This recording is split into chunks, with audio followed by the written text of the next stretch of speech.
Our first question is, what is the Sabbath? Its origins and purpose. And you can take it one at a time.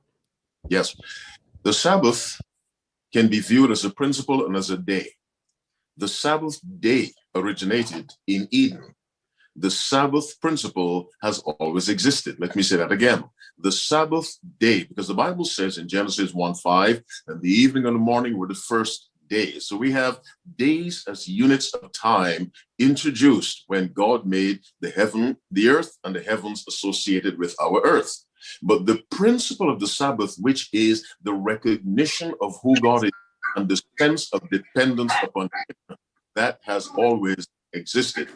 And so the Sabbath day began in the Garden of Eden, but the Sabbath principle has always existed, which is total dependence on God, recognizing Him as the source of life and the one who maintains and sustains. So the origin of the day is back to Eden, but the principle is all the way back, and we cannot date it.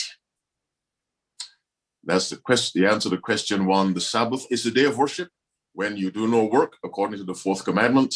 It is set aside to contemplate creation, but even more so, the Creator, who of course is Jesus Christ, creating at the behest of the Father. It is a day to honor God without the distraction of work or secular activities, to focus and concentrate on God, to stop all that we do that is required to make a living, and to keep our eyes on the person who really is the source of our living. It's a day of rest for the believers, for the unbelievers, for the land.